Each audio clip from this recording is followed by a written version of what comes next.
support the Kurdish nation much in need at that time. This was a personal experience for me. I entered the mountains of Kurdistan when the uprising was on the way. For a few days, we celebrated the liberation of Kurdistan from tyranny and from all those decades of oppression. And then when the Republican Army of Iraq, the Republican Guards, were unleashed, they came back and crushed the Kurdish opposition as they did also in the south. People in millions sought refuge in the mountains and to the neighboring countries. And that's when the global community came together to support a compelling humanitarian intervention. I'd like to thank you, Sir John, for the role you played back then. I want to also recognize how important it was in rallying our partners, US, France, UK, and others, to support this common cause. Of course, Operation Provide Comfort was the largest humanitarian mission in modern times, when all the basic needs were brought to the people, millions of people actually, that were stranded in the mountains and in difficult terrains.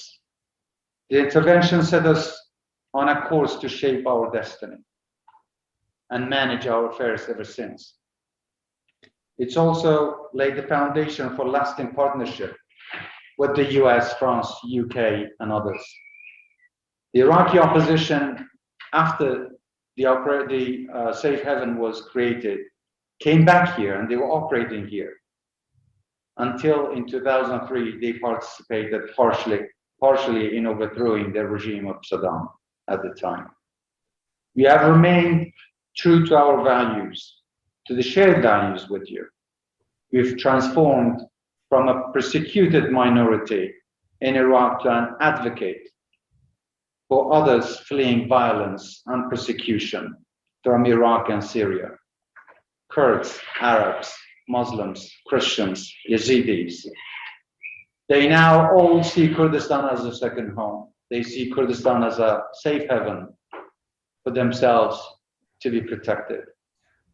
And this was reaffirmed with the last month visit of His Holiness, Pope Francis, when he came to Kurdistan. We know that we have a long road ahead of us.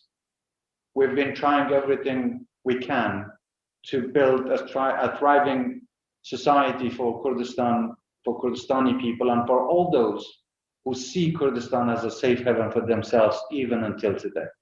Our journey has not ended. There is a lot we need to do together. We still need your support. We still need the support of the international community. We still need the support of UK, US, France, and all those who helped us to build this Kurdistan region that is a symbol of freedom and success of the biggest humanitarian intervention in history. I would like to mention that during these times we had some better times. But lastly, in 2014, the fight against ISIS, I think, was a turning point of Kurdistan, showing how important it was that what you did back in 1991, Kurdistan's Peshmergas and Kurdish people were the ones that broke the myth of ISIS, a terrorist organization that was threatening the freedom of people and the security of the world. It was the Peshmerga's blood with the support of the coalition forces that defeated ISIS, defeated the caliphate of ISIS. But we have to also remember that terrorism is still out there. These terrorist organizations are still out there trying to reorganize themselves. And in order to contain the threat of terrorism, we still are in much need of cooperation with each other. Since then, Kurdistan has hosted hundreds of thousands of refugees and displaced people from different parts of Iraq and also from Syria. At one point, we were hosting about 2 million people. Now there is about 1 million IDPs and refugees that are still living in camps. The KRG alone is bearing the responsibility of providing the basic services to those with the cost of hundreds of thousands, hundreds of millions of dollars, in fact, annually to help these people that are living in camps. We are supporting their voluntary return to go back to their homes. But in order to do that, we have to provide a safe environment for their safe return to go back to their homes in other parts of Iraq, or for the refugees to return to their country. We cannot do this without the support of the international community. We are working closely with Baghdad and with Prime Minister Kadhimi to provide such an environment for them. The latest effort was the agreement that we had and signed with them on Shingal. Unfortunately, that agreement is not being fully implemented.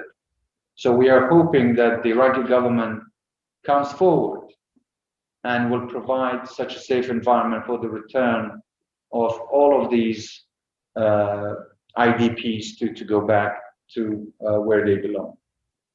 Of course, regarding the relationship with the UK, we look at this relationship as strategic and also historic. I'm committed to increasing our bilateral trade and investment with the UK businesses. We are committed to promoting our political and security relationship with the United Kingdom and with all the allies that have helped us throughout this years. We count on you, gentlemen, all of you that are here. I understand that all of you are friends of Kurdistan. I would like to call all of you today in many ways as advocates for Kurdistan, that we want to rely on you to champion our cause in the British Parliament, with the government, with the British businesses, and with the British people. I thank you, and I'll let the chairman take over from here. Thank you, Prime Minister, and thank you again, Sir John. We're going to move to the second part of our proceedings now and bring in some of the other panelists. I'd like to start off, please, with Nadeem Zahawi.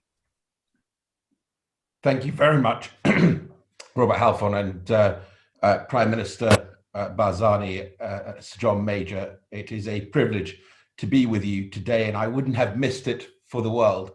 In 1991, I was a young man, a young British Kurd who had campaigned and had marched up and down the streets of London against the tyranny and the genocide being committed by the Saddam Hussein regime, of course, earlier in 1988 in Halabja, and the Anfal campaign that took away 180 to 183,000 innocent lives, not least amongst the Barzani family, of course.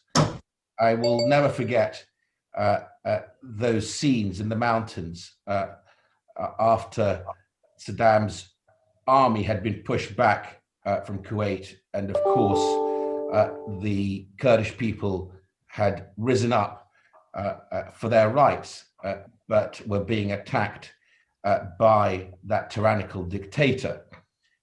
And I will never forget Sir John Major's role in this, not least because he was able to convince his cabinet and of course his ally, George Bush Sr., that something needed to be done, something much more than just the humanitarian response, which he had already responded to so admirably, pumping tens of millions of pounds and asking other nations to do the same, including, of course, France and others.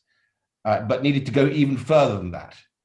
And the no-fly zone policy, not an easy policy to implement or to get through the United Nations, but his determination, working with allies like the United States, like France, meant it became a reality. And I think not only did it protect the Kurds for 12 years, but I think in the first 9 years, something like 280,000 sorties were flown to protect the Kurdish people. My colleague Jason McCartney, who's on this webinar, was one of those in the RAF who actually did the protection on the front line. And it's a privilege to have so many MPs here today on this webinar.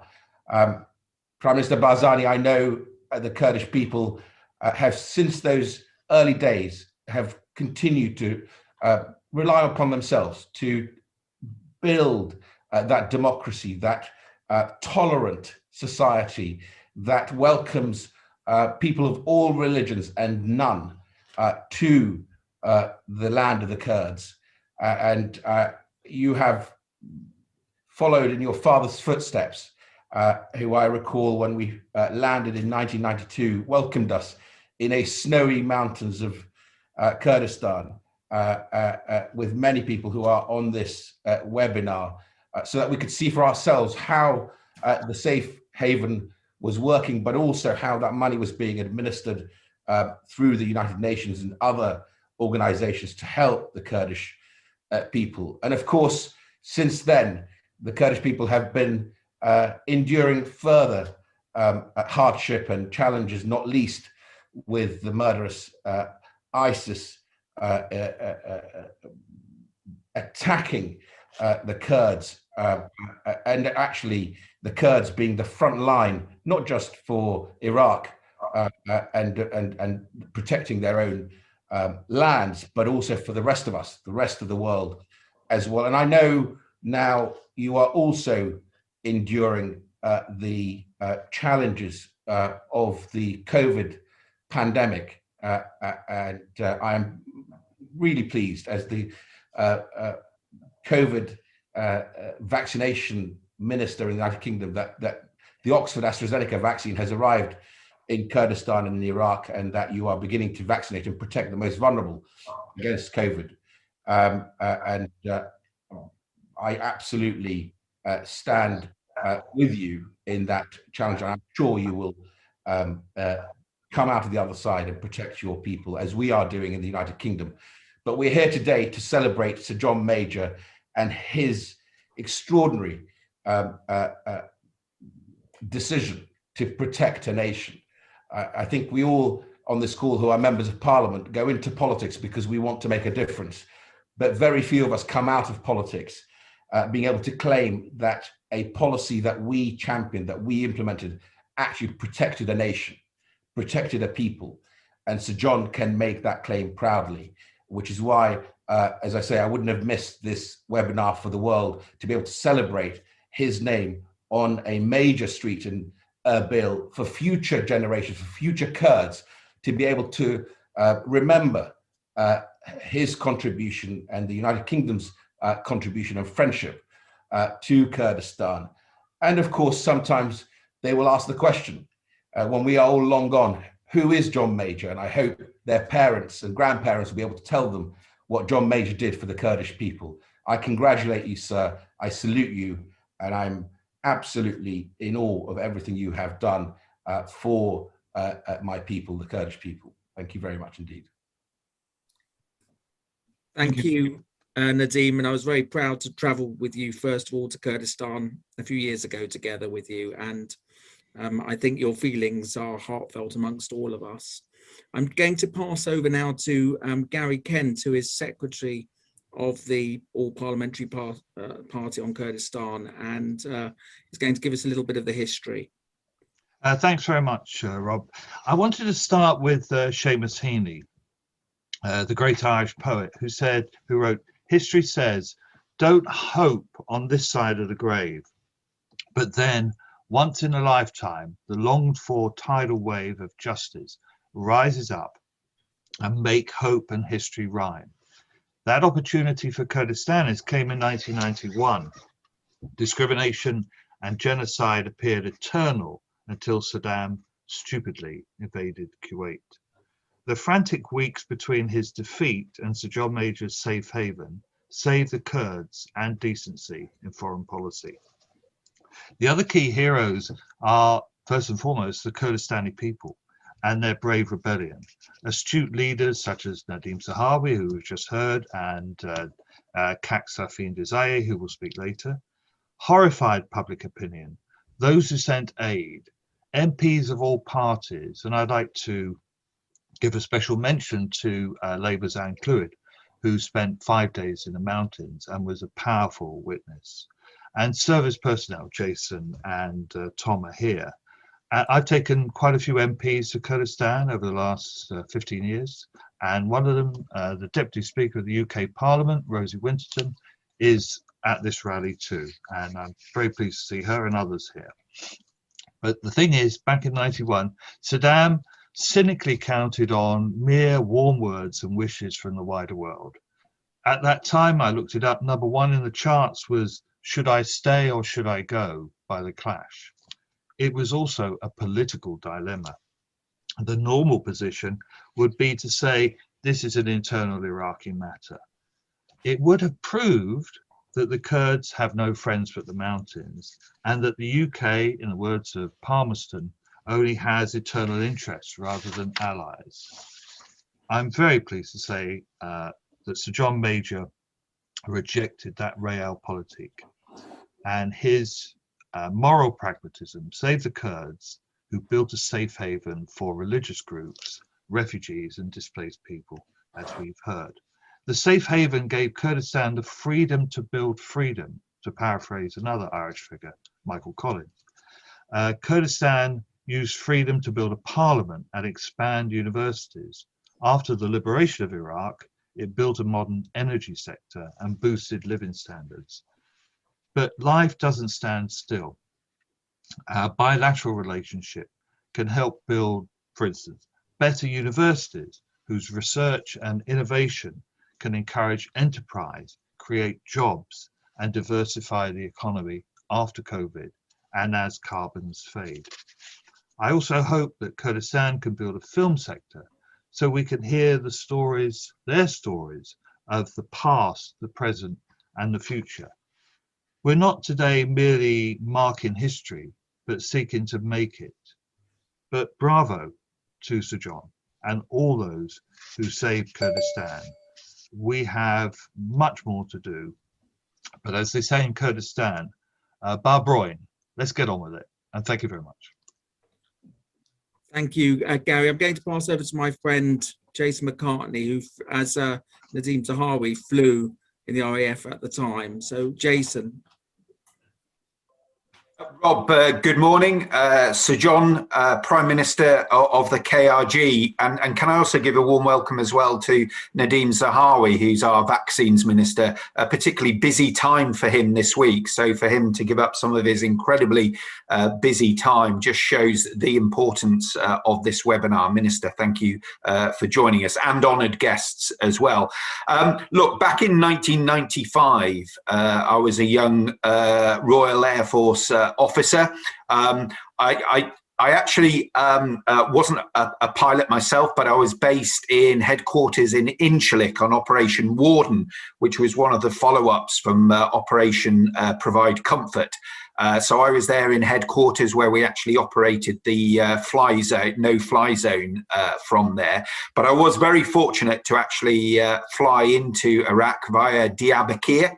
And in a Hawk helicopter from Diyarbakir, landing in Zako, which was the military coordination center, where we actually went out on patrols into the Kurdish region villages. And I was just really heartened as well at the appreciation, the reception that we got, and also as well as providing safety and air cover for the people on the ground, we were actually providing medical supplies, we were providing electricity generators, and just giving real reassurance to the people there Nowadays, we take modern communications for granted. Of course, not everybody in the villages in the KRG region will have realised that the aircraft flying overhead at that time were in fact coalition aircraft and friendly, and therefore they didn't need to run for cover. So it was a big role of reassurance that we were playing, operating out of Zako, the MCC. I came into contact with the wonderful Peshmerga, who provided our security detail. And that's why when 18 years later, a long time later, as a member of parliament, and I was then the chair of the all-party parliamentary group, Rob has now taken on that mantle, I was delighted to return to the KRG, where we went to Erbil, and we went back to some of the areas that I had served in 18 years earlier. And yet again, I was heartened by the warm and welcoming reception that we got. But something that really struck me was when we visited Domi's refugee camp near to the border with Syria, was the humanitarian support that the KRG was giving to refugees from Syria. So those that had received the support 18 years earlier, in 1991, at the start of Sir John's support, were now giving support to others who had found themselves in a very, very similar situation. They had passed forward that goodwill, that humanitarian effort, that willingness to help those fleeing from violence and death and persecution. And that's really struck by me. And I think that's why all of us here on this webinar today not only have a great sense of gratitude for what Sir John Major started, but also to everyone in the KRG for the way in which they have now passed that on to others, and they are standing there in support for those fleeing from the evil of Daesh, ISIS, whatever we're going to call them, and standing up tall. So I would just finally end by echoing Sir John Major's words, really. You know, we are all here to support freedom, support peace, and also support a thriving economy. I was really struck by the economic ambition of the KRG, everyone I met in Erbil. And certainly when I go to my local university here at Huddersfield, I always sort of don't tell everyone at the university there. I always seek out the Kurdish students and ask them what they're studying. They're studying to be, you know, and female engineers as well. They're studying to be engineers. They're studying to be doctors. They're studying to be scientists. And they don't want to stay here in the UK. They want to go back to the Kurdistan region. They want to help the economy flourish. I'm proud of what we've achieved. Sir John, thank you very much. Prime Minister, thank you as well. I'm going to continue being part of the all-party parliamentary group. The work has begun, but there's a lot more work to do through these challenging times, and I want to be a part of it with Rob and all our parliamentary colleagues, and it's been a great honour joining you all here on this call this morning. Thank you. Thank you so much, Jason. It gives me great pleasure to now introduce Captain Tom Hardy-Forsyth, not only an advisor to the KRG, but also to speak on his experience in the British Army in the Safe Haven. Captain. First of all, I want to thank Sir John for doing something that I thought was impossible at that time, as providing me as a soldier with a new moral compass, which I have never lost, with his quiet and insistent integrity. Thank you very much. As a British Army captain arriving in the spring of 1991 in the mountains of Kurdistan, I was greeted with almost unimaginable suffering. The mud, stink, children dying of dysentery, adults almost beyond despair. We'd arrived to put a stop to the inhuman manhunt of innocent civilians following this uprising of, it's not too strong a word, of traumatized peoples against Saddam Hussein's regime.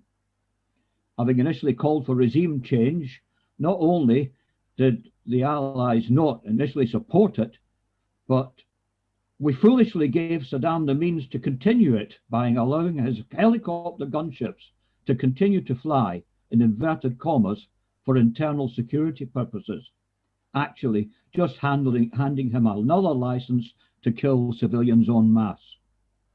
Furthermore, when I actually went to the mountains, I sort of expected the sort of destruction on a scale that a short, sharp conflict creates. But that isn't what I witnessed. What I saw was much worse.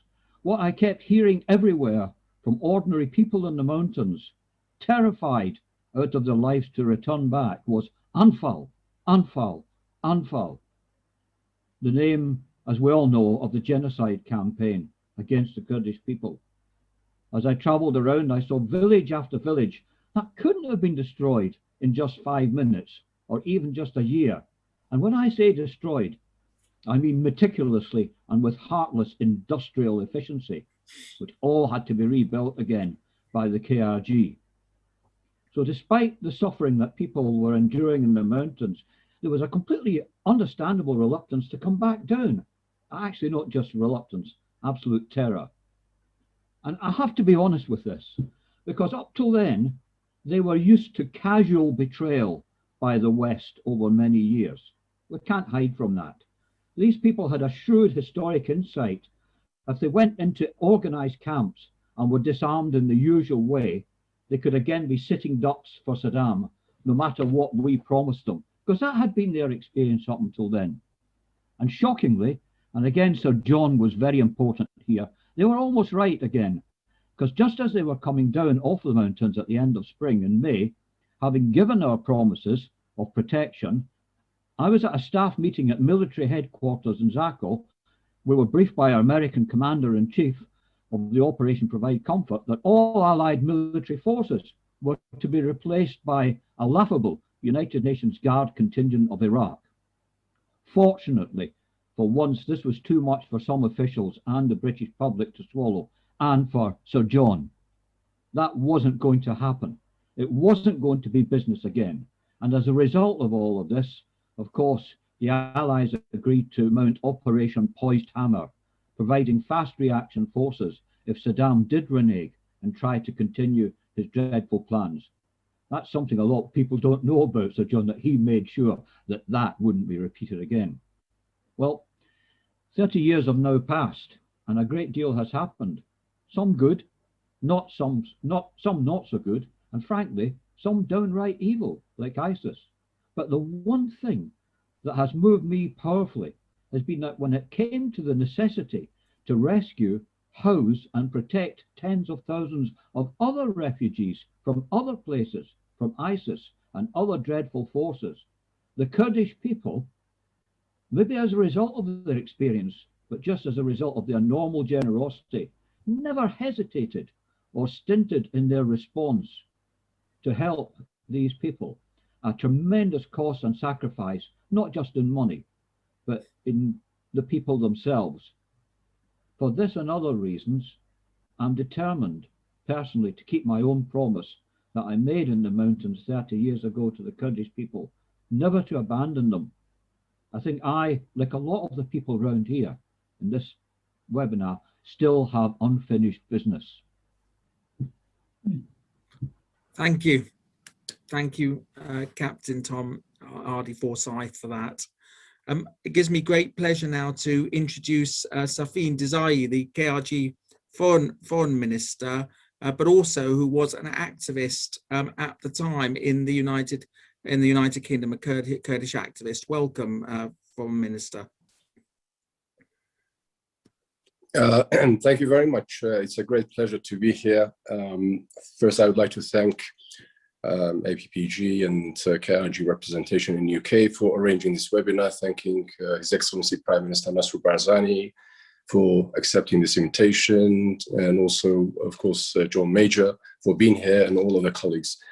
When the idea of naming a street after Sir John Major was put to His Excellency the Prime Minister, immediately instructed the relevant authorities to find suitable, a place that would be quite visible and in the heart of the city. And a few days ago, I had the pleasure with James Thornton, the UK Consul General in Erbil, to unveil the streets and the name of the street with a few other colleagues and the Governor of Erbil and the Minister of Municipality.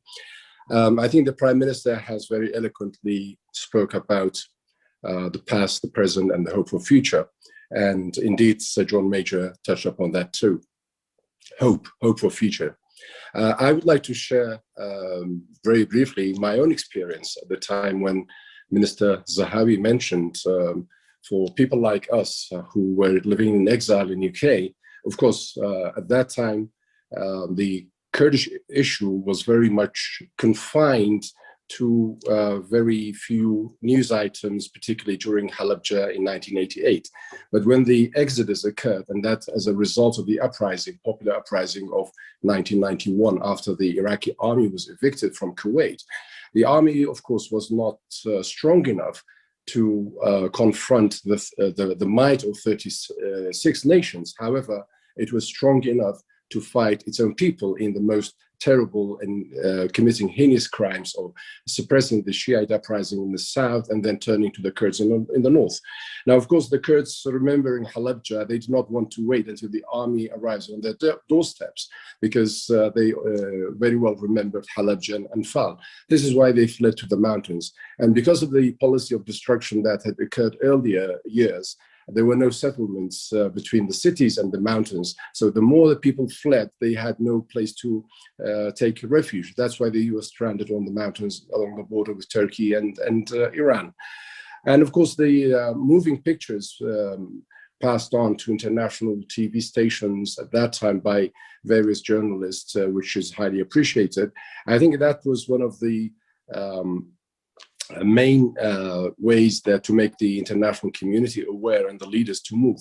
Now, of course, what happened in UK, from my personal experience, what we could do then was picket outside Downing Street, the US Embassy in Grosvenor Square.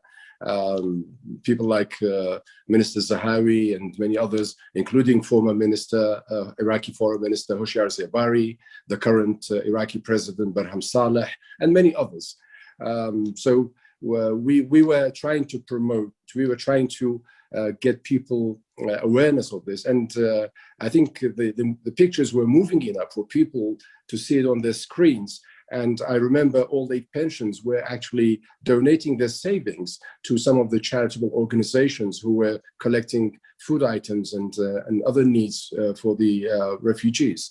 And I remember very well when a couple of dozen Kurdish activists stormed the Iraqi embassy in London, and they took over the embassy. Of course, their intention was not sinister, but they were trying to attract attention. And after a couple of hours with the arrangements with the London police, they surrendered and they were taken to the court. And it was very moving because the presiding judge had seen these dreadful images on the TV screens of these people dying in thousands per day. And with tears in his eyes, he dismissed the case, but he warned the demonstrators not to do this again. So what I'm trying to say, the public at large, they were very much moved. And of course, this was very much, I would say, crowned by the initiative taken by Sir John and later by Security Council Resolution 688.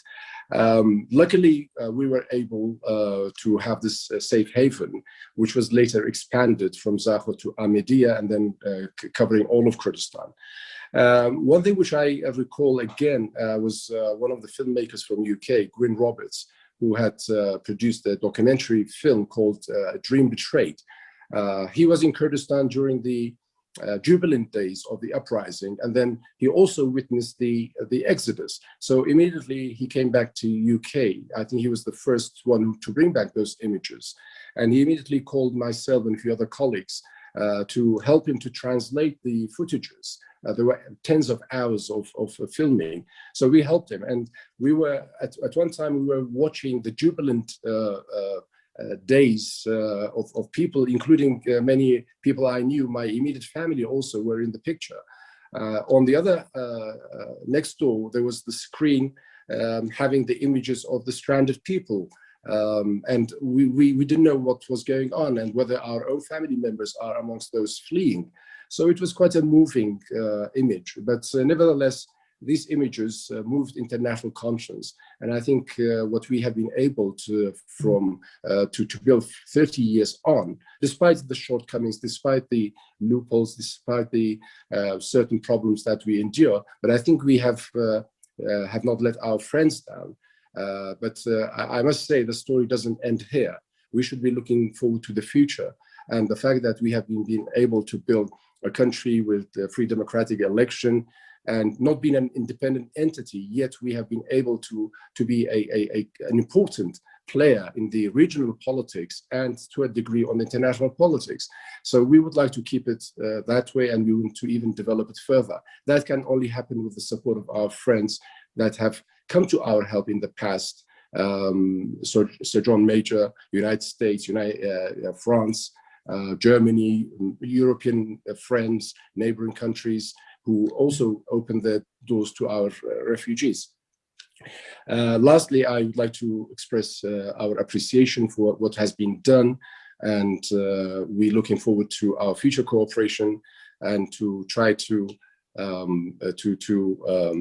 mend some of the issues that are pending, and with the reforms that the government has and with the issues that we are facing, we still have expectations from our friends. As it's always been said, the mountains are not only our friends, we also have good friends like you. Thank you. Thank you. And what a wonderful tale of political activism. It's wonderful to hear that story. I'm going to pass on to our esteemed UK Consul General in Kurdistan, who I've met on a number of occasions, and it's a real great pleasure to have you here, James Thornton, who's going to talk about bilateral relations. Robert, thank you very much. Thank you to the APPG. Thank you to the Kurdistan High Representation for organizing this event. Thank you to Sir John and to His Excellency, the Prime Minister, Sheikh Masroor Barzani, for your presence. The first thing I'd like to talk about is the UK response in 1991. We've touched on various aspects of this. The first thing I think was the importance of a number of UK journalists getting out into the mountains to tell and to film the story of the Kurds and their suffering because of what Saddam was trying to do. And we have to thank them for getting the images on our TV screens. There was also quite clearly a big outpouring of support and concern amongst the British public as a whole for the plight that they were seeing on their screens. There was a major donations of humanitarian assistance through UK-based charities by ordinary people. And indeed, a friend of mine hired a van, persuaded his friends to buy food and blankets and so on to put in the van, and drove it himself all the way across Europe, all the way across Turkey to hand over to those in the camps as his own personal contribution. And I don't think that was, I know that wasn't an isolated case. There are a lot of similar ordinary people doing something similar. Then what John Major did was he encapsulated that response in what was quite, in political terms, quite a revolutionary action. This was 8 years before the doctrine of responsibility to protect. It was, I think, the first time that we had the international community had decided to intervene to protect a group of citizens within a country that didn't want them to, whose government didn't want them to come in. So, Sir John drove built a consensus in the international community that this needed to be done. And I think that was a really major achievement. And then, of course, we've heard about the military commitment that followed that on the ground and in the air. My next point is to say that the Kurdistan region has transformed itself since then. The Kurds are no longer an oppressed people the way they were under Saddam. They have a very high degree of autonomy within the state of Iraq. In UK terms, Scottish terms, it would be Devo max max. And they are masters of their own futures to a very substantial extent. And I think that is a real achievement. Now, to come to the UK's relations with the Kurdistan region, Sir John actually put it much better than I can right at the beginning, but let me run over some of the features. I lead a large consulate general here in Erbil. It has more diplomats in it than probably the majority of British embassies in countries around the world.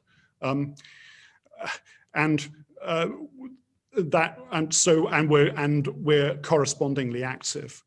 We had not one but two British ministers visit together in December last year to see the situation in the Kurdistan region and to recommit the UK to the region.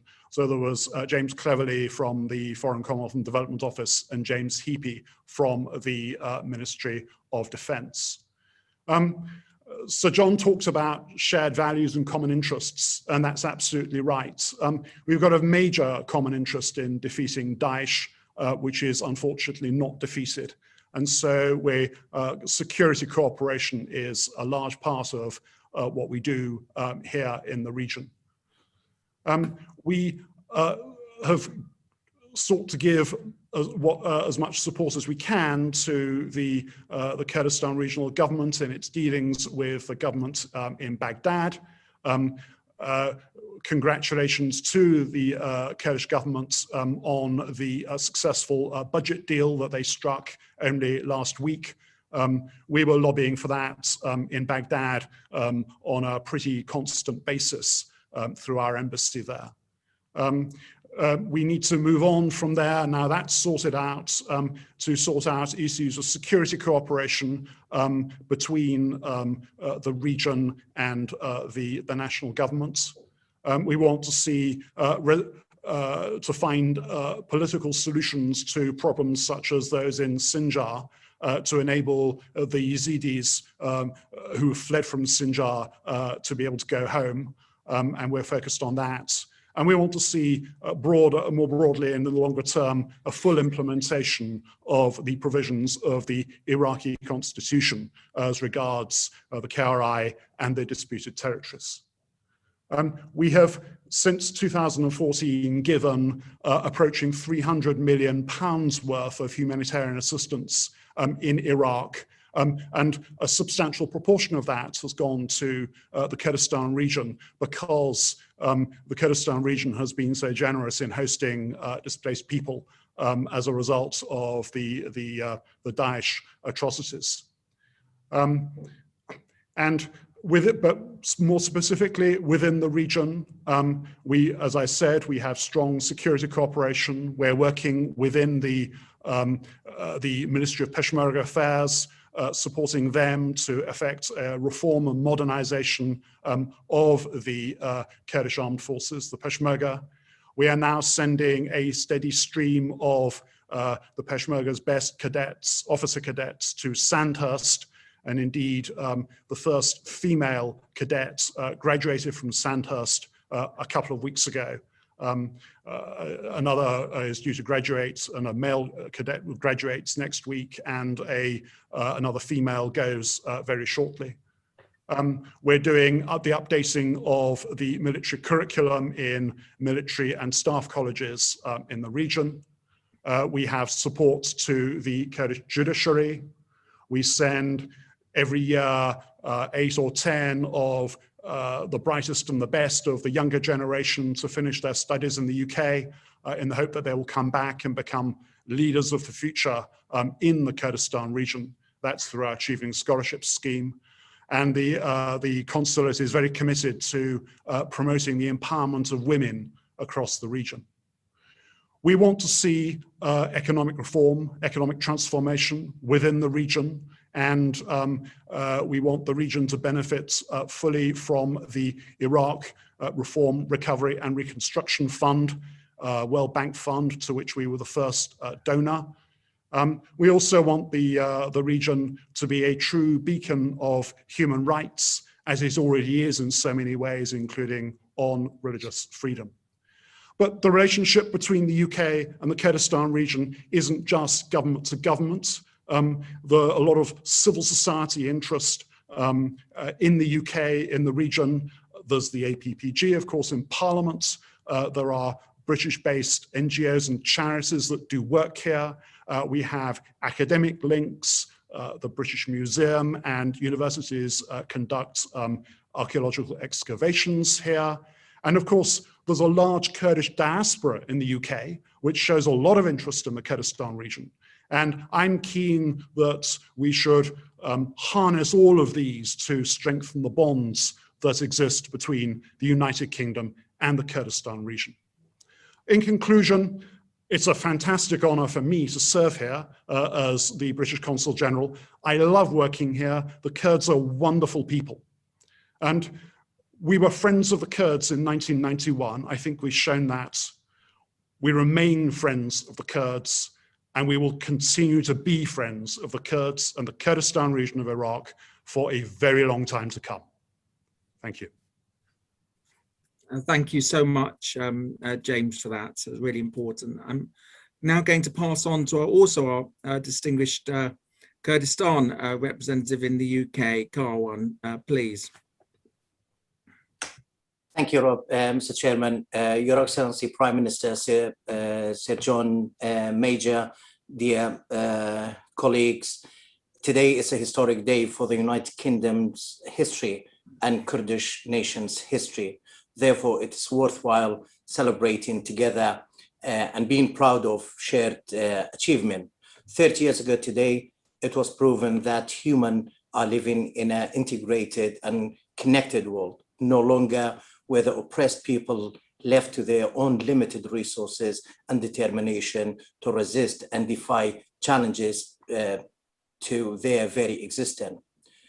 That reality came to light with the endorsements of UN Security Council Resolution 688 that call on state to rescue a nation from further genocide.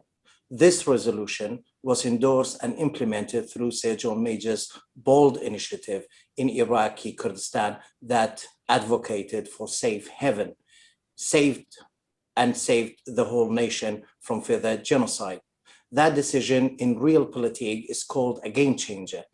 It rightly constituted a subjective transformation in international policy towards their responsibility to protect.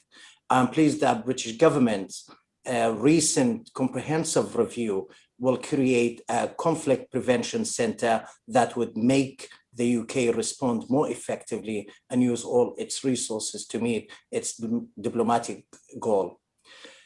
Some atrocities and conflict could have been prevented if this conflict prevention center has existed 30 years ago. In our case, Sir John Major was a one-man genocide prevention unit then. In addition to the international implication, the UN Security Council Resolution 688 also had regional and international implication. It shone light the Kurdish people's plight. Ever since then, we have been able to govern ourselves and to achieve immense progress in many areas. Today, we thank John Major and argue that as much as the decision was necessary then, it is even more important today in preserving the success story of the Kurdistan region and in ensuring that the Kurdistan region continue to be a force of stability and prosperity in the Middle East. I don't want to repeat what has been said, but I, as representative of a nation that has been rescued and saved 30 years ago from elimination, now I am proudly representing them within the legal and constitutional framework here in the United Kingdom, which I have been mandated to promote deeper bilateral relationship with the United Kingdom at all levels. It is with great pleasure and pride I will highlight some significant development in our bilateral relationship. Our representation is working steadfastly to expand tie between our two nations through government-to-government relation, scientific and education association, as well as cultural connection. We work with official and businesses and business bodies to further develop area of cooperation between the Kurdistan region and Britain. With respect to parliamentary affairs, our good friends, MPs and peers have demonstrated their interest in Kurdistan through the all-party parliamentary group on Kurdistan region for the last 15 years. They have played instrumental role in promoting and securing a link that build on our our long-standing relationship. This successful rally is a testament of our long and deep friendship. As for the economy, we have for long sought robust bilateral economic relationship. Many British companies operate in Kurdistan region, and more to come to join the emerging market where there is a wealth of opportunities and great demand for British expertise across multiple sectors, especially in agriculture and tourism. We also enjoy excellent educational tie and collaboration between the UK, between Kurdistan and British universities on a range of projects. Additionally, culture also plays a vital role in shaping our bilateral relationship with the UK. We thank the UK government and British Museum for supporting the Kurdish archaeologists to preserve our rich cultural heritage. We share values and interests, as it has been rightly reiterated recently by the Right Honourable James Cleverly, the Foreign Commonwealth Development Office State Minister, who emphasized our many shared interests and values aligned, including a strong belief in diversity, tolerance, and countering extremism. We highly value the British government's emphasis on a strong Kurdistan region.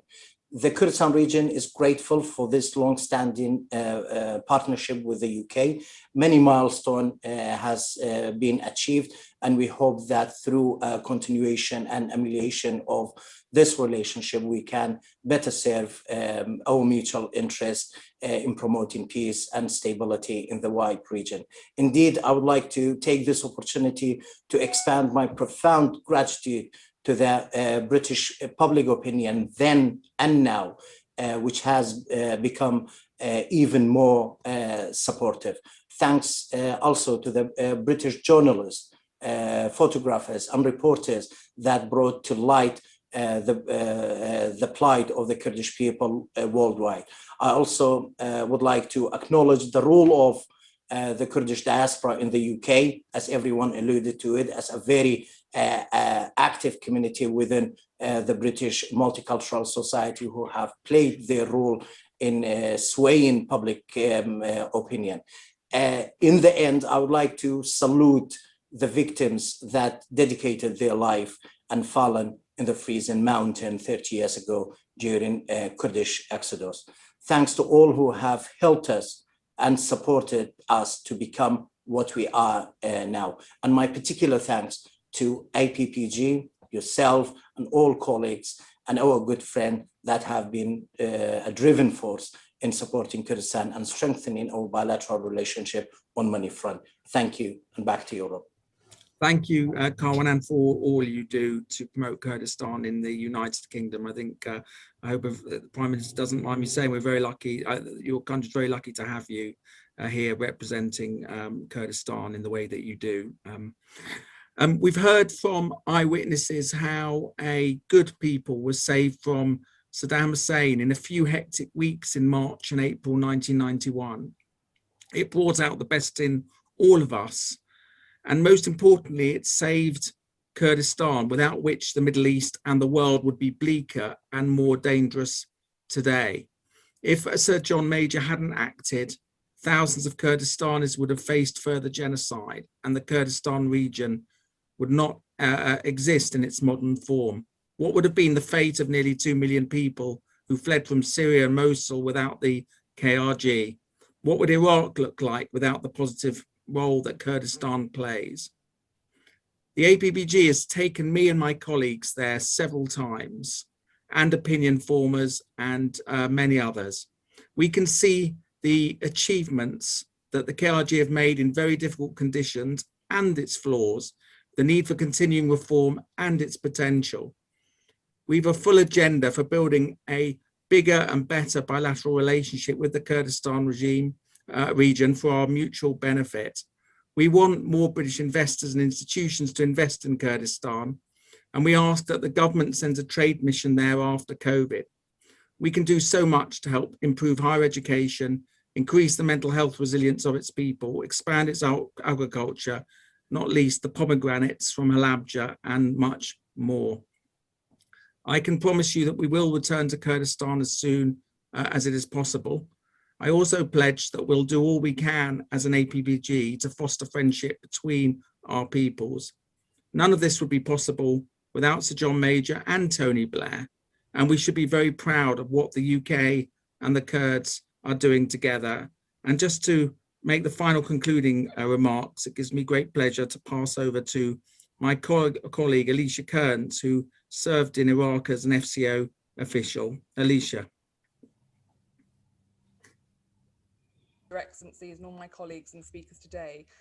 I have the privilege of bringing our event to a close today, and it is an honour for you all to share your memories of those events 30 years ago.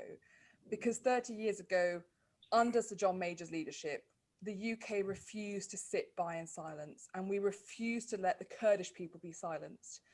And whilst it is common for us to say never again and never forget, in this case, that really should be what we do.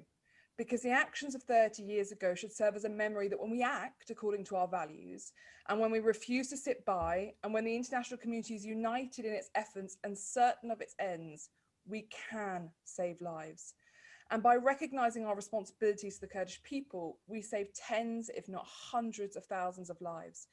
And that is a bright spot of humanitarian leadership in a decade that was too often filled with atrocities that went unprevented. It has been wonderful to hear such a variety of contributions. Rob, our chair, making clear that we plan to stand by the Kurdish people as parliamentarians and do more to further their cause. The KRG High Representative and our Consul General talking about how we must support the Kurdish people to be masters of their own destinies, and that we have so many shared interests, from our security to the prosperity of Kurdistan and the region. The Foreign Minister spoke about the experiences of Kurds who lived here in exile. And I know from my own time in Kurdistan that it's not uncommon to hear a South London accent, which wasn't something I necessarily expected when visiting Kurdistan. And also that it was the British people, not just the government, that wanted to stand by the Kurds. My colleague Jason spoke of his pride of our servicemen in enforcing the no-fly zone and safe haven, whilst it was moving to hear Captain Sir Tom Hardy Forsyth bring to life the reality of what servicemen confronted on the ground. I wish particularly to thank Gary Kent for bringing together today's fantastic event, and I apologise, I have an 11-week-old baby who's just chosen to wake up. But he has worked so hard with Ambassador Karwan to rightfully raise that together we can bring a brighter future for Kurdistan. And we heard from my colleague Nadeem Zahawi of his recollections of fighting for his people, and how the Kurdish people make up the front line protecting the world from Daesh. And I was personally privileged to have worked with the Global Coalition Against Daesh and the Kurdish people. And it was that time in Iraq and Erbil that introduced me to the beauty of the Kurdish people. Because Kurdistan provides an oasis of freedom and kindness to those most in need, safety to refugees of all creeds, and Prime Minister Barzani discussed the ways in which Kurdistan has opened its arms as a safe haven to others.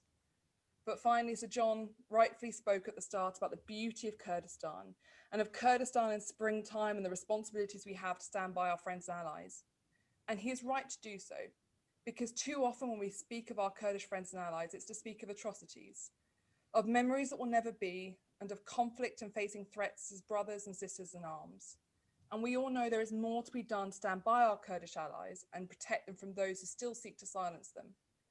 But for all of us on this event today, I believe that Kurdistan and its people represent strength and beauty and a joy and pride in a culture and nation that we want more people to come to know, experience and love. I was but 3 years old when the events we discussed today took place. And I say this because it's vital that we educate our younger generations about the atrocities our friends have faced and how when we come together, we can make a difference if we remain true to our values and marshal the international community. So I thank you, Sir John Major, for all you did to enable the British people to hold our heads high, and for every family you saved and every memory that has been created thanks in Kurdistan, thanks to all you did. It's a well-known phrase that sadly too often has been true, that the Kurds have no friends but the mountains. But I think today we say to the Kurdish people, and this demonstrates in a small way, that 30 years on, in the UK, you will always have a friend who is grateful for your friendship and who will stand with you. And we all say, may the Kurdish sun never set, and we thank you for your friendship because it truly is a blessing.